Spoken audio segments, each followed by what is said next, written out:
Before I get into this video, I just want to say my thoughts and prayers to the family of Jason David Frank, aka Tommy from Power Rangers. Legendary, mainstay in the Power Rangers, especially Mighty Morphin, Turbo, Zeo, and he made a comeback in Dino Thunder, my personal favorite Power Rangers season.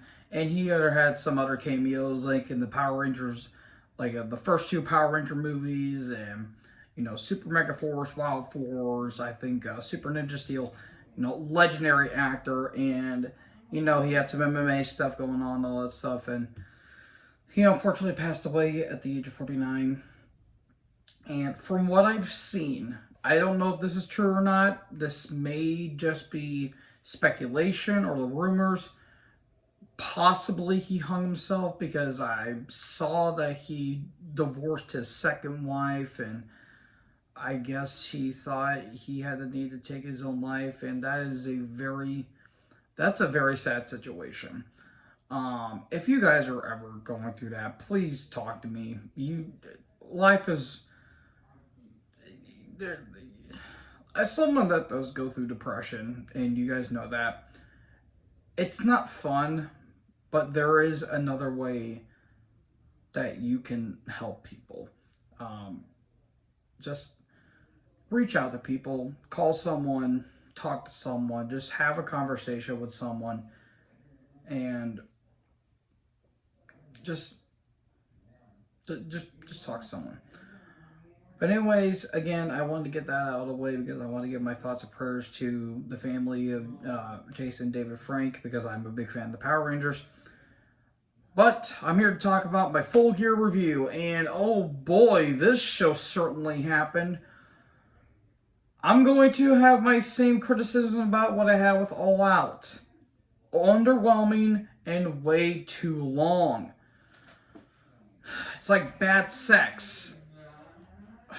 There were some good moments, but there were some moments where I'm like, wow, they really did that. I want to say, for all of my predictions, if you include the pre-show matches, I was 11 for 3, or 11 for 2 actually. I had 2 matches wrong, and those 2 matches I got wrong had shocking results, to say the least. So start off with the first match on the pre-show, the 0 Hour, which was Chaos, or the Best Friends and Friends, Orange Cassidy, Trent Barrett, Chuck Taylor, Rick Romero, and Danhausen. They either defeated The Factory, Tito Marshall, Aaron Solo, Lee Johnson, Nick Comoroto, and Cole Carter. The match literally could have been on AEW Dark, and it wouldn't have made a difference. And in the end, Danhausen got the victory with teeth. Cool. And then Ricky Starks took on Brian Cage with Prince. Na na na na na na na na na na na na na. Hey, na na na na na na na na na na na na na. Hey, you know I was gonna do that because it's funny. It was a semifinal match for the World Title Tournament. Ethan Page was on commentary. It was fine.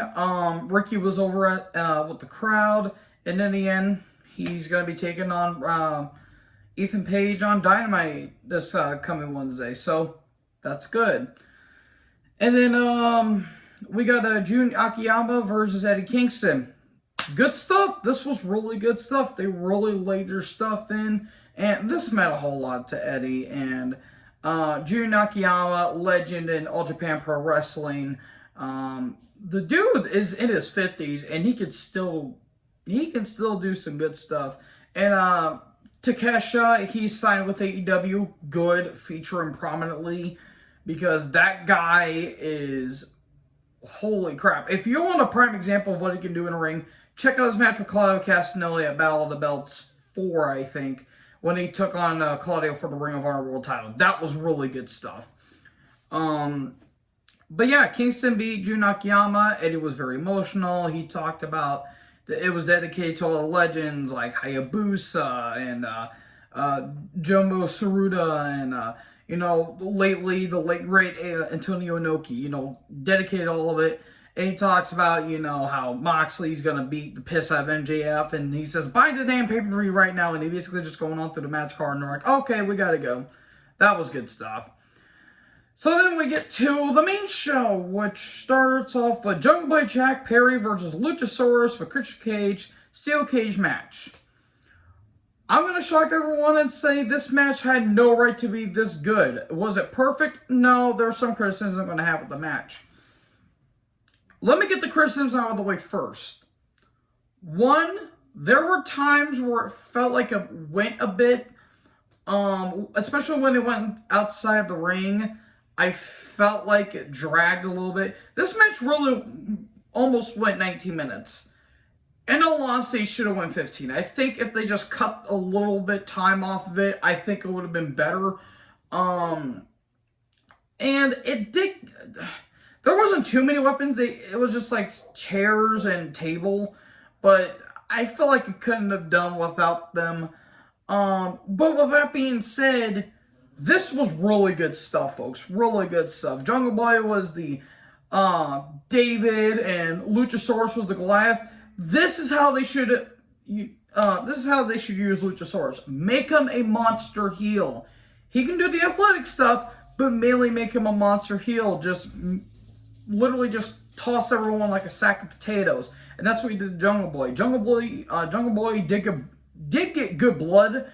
Even though it looked like he bladed a little too deep, which, I mean, he looked like a mess after the match, and he kind of had Shawn Michaels syndrome whenever he was bleeding, and then like near the end of the match, he stopped bleeding for some reason. And Jungle Boy's mom and sister were in the crowd. This was good stuff. This was really good stuff. Christian Cage got ejected. There was, at one point, a very stiff-looking chair spot where Jungle Boy got chokeslammed, and that chair, golly, that chair got bent. But in the end, an elbow through the table, which, ouch, that looked pretty stiff. Apologies. Where Luchasaurus looked like he just bounced, and snare trap, and there you go, Luchasaurus taps out. There you go. They need to finish this feud. If Christian is ready by Revolution, you have the match there and be done with it. Because this thing's been dragging. Even though it was... I think the plan was supposed to be Christian Cage versus Jungle Boy here, but Christian unfortunately got injured. I understand why they did it here, but this was really good stuff despite the minor criticisms. And then we get to the World Trios Tag Title match. Death Triangle, Pac, Penta, Acero, Miedo, and Rey Fenix defeated the Elite. Kenny Omega and the Bucks with Cutler and Nakazawa. They came out to Carry On Wayward Son by Kansas. For the Elite. No. Carry On Wayward Son deserve better than that. Oh look, Don Callis is on commentary. I suddenly have to feed my pet alligator. The Triangle won. You expect me to care about a match that has no psychology, no selling, a bunch of super kicks, same old Buck bullshit, and stupid-ass Kenny Omega references. Yeah, have fun with that. Look, I like Pac and I do like the Lucha Bros, but it feels like their matches blend together. Oh, and then we're going to have a best of 7 series with this, because we can't have nice things in pro wrestling. We have the same flip the doodah bullshit every single fucking week, apparently. So, you know what matches I'm tuning out every time they're happening on Dynamite. So then we have the TBS title match, but Jade! I said, Jade! Tell me what's going on.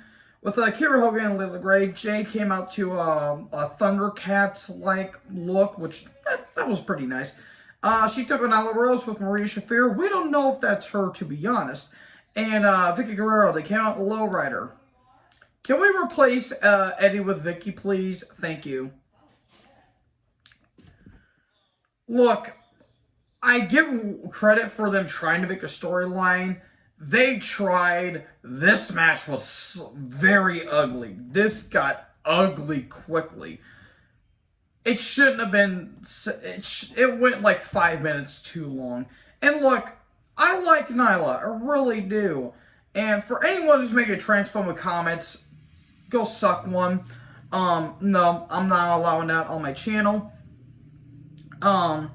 Jade has a look and she has a really good pump kick, and in the end she hit with the Jaded, and there you go. God, this match was bad. This was not a good match. Again, you need to have Jade have the Bill Goldberg effect. Keep it short and sweet to the point. Because remember when Goldberg tried to have a competitive match with William Regal? Yeah, that went over well. Speaking of things that were amiss, the world title, the ROH world title match, the 4-way, Jericho, Danielson, Claudio, and Sammy. I have a question. Why did this match go almost 22 minutes? This went 21 and a half minutes. It should have went at least 15. Jericho was washed within the first 10. There was a sign that says Jericho absolutely sucks. That was funny. Look, when it came to Danielson and Claudio, it was really good stuff. Whenever Sammy and Jericho got involved, the crowd absolutely killed it. There was fuck you Sammy chants. Oh, and also I do want to mention there was fuck you CM Punk chants. And that's funny too during the Trios Tag Team match. It's funny how people say fuck you CM Punk whenever he debuted for the company last year and everyone was praising this is the best thing to happen in AEW. Yeah, that's aged like fine wine. So yeah. The match had its moments, but this was an absolute clusterfuck. They had a point where Jericho and Sammy were teasing a little bit of breakup. Oh, there's distinction between the Jericho Appreciation Society. And even Sammy got a few pops, very mildly, because no one likes Jericho and everyone hates Sammy. And in the end, Jericho pinned Claudio. By the way, Death Triangle match and another match I'm going to mention here is actually no, I'm actually wrong. I was actually 10 for 3 on this because there was one I forgot another person actually won a match that I predicted wrong. So we get to Soraya versus Britt Baker. Oh Lord in hell. First match in 6 years and woof. Wow, this match was not good in the slightest. Because, I'm sorry. Sorry folks, I had to plug in my laptop. I just realized my laptop's going to die. Yeah, this match was not good. This was very slow. It was boring. It was absolutely just... I understand what they were trying to do with trying to tell a story with Soraya's neck, but my God, Britt can only do so much. And Soraya won. Cool. It went 12 and a half minutes, and I felt like it should have went probably about 8. Yeah, this match was not good. And then we get to another shocker. And it was at this point where the crowd was really starting to get tired. Samoa Joe... versus Wardlow versus Powerhouse Hobbs for the TNT title. This was a good match. Finally, a good match for once on this show. Yeah, this was some really good stuff. 3 big beefy men slapping the meat off each other. Or big sweaty men slapping meat off each other. I think that's what BE said. And this was good stuff despite the fact that the crowd felt like they didn't give a shit about it. This was really good stuff here. Wardlow doing a Whisper in the Wind because why not? Even JR about lost his mind on that. If Triple H signs him, that is the first person I'm willing to bet that they're going to probably put a world title on. And Wardlow's going for the power bombs, and then Joe hits Wardlow with the ROH TV title, and he puts the choke on Powerhouse Hobbs, and Joe's now 2 belts Joe. Joe 2 belts. Okay then, I did not expect that. That came out of left field. Okay, I have nothing against it. I just figured Joe was going to take the pin since he was kind of like a third wheel in this, in all honesty. I do want, also I forgot to mention that Jericho's going to be taking on Tomohiro Ishii for the ROH World title on Dynamite, and Jake Hager's going to be taking on Orange Cassidy for the All Atlantic Championship. Cool. We don't need that. And then we got Sting and Darby versus Jarrett and Lethal with Sanjay Dutt and the big tall motherfucker, aka Satnam Singh. It's a no DQ tag match. Okay, first off, Jarrett was coming out to multiple Stings, so it's Halloween Havoc 2000. Oh, God, no. No. It was an average match. It was fine. Darby at one point was about to do a coffin drop on the Jarrett off a ladder off the stage, and then Satnam Singh caught him, which I thought was kind of funny. He was just carrying him around like a child. I don't know why. I thought that was funny. Oh, God. There was at one point, I knew it was going to happen, where Jarrett grabs the guitar, and Darby is about to hit a coffin drop, and Jarrett hits him in the back with the guitar. That was kind of a cool spot. The one big complaint I have, why bother with tags if it's a no DQ match? Just make it a tornado tag. Why bother with tags? That made no sense. And at the end of the match, Jay Lethal goes for the lethal injection, but Sting was supposed to catch him into a scorpion death drop, but it looks like he caught him in a dragon sleeper, and they both just fell. That looked bad. And there was a cool moment where Satnam Singh got put in the scorpion death drop, and Darby hit a coffin drop on him, so that was kind of cool. And Sting and Darby win. Sting is still undefeated. Such a great up-and-comer. And then we get to a match that shocked the hell out of me with the result of it. Jamie Hayter versus Toni Storm for the interim women's champion. This was great shit, folks. This was almost match of the night, but I'll say my thoughts on that in a little bit. This was great stuff. These women put the effort into it. The cake match, 15 minutes. Good stuff. I will admit, it did get a bit overbooked at the end because Rebel got involved, and then Baker got involved, and the title belt got used, and then the exposed turnbuckle. A little too many kickouts for my liking. But in the end, Jamie Hayter wins. Okay, then. I'm happy for her. Good stuff. Good stuff. Jamie won. I thought Britt was going to cost her the title, but apparently not. So maybe we're going to get Thunder Rosa versus Jamie Hayter in a unification match and have Jamie win. Because I love Thunder Rosa, don't get me wrong, but I think it's Jamie Hayter's time. And then we get the Acclaimed Max Caster and Anthony Bowens versus Swerve and their glory. Swerve and Keith Lee for the tag titles. Good stuff. Really good stuff. Max at one point during his rap said that Swerve looked like Randall from Monsters, Inc.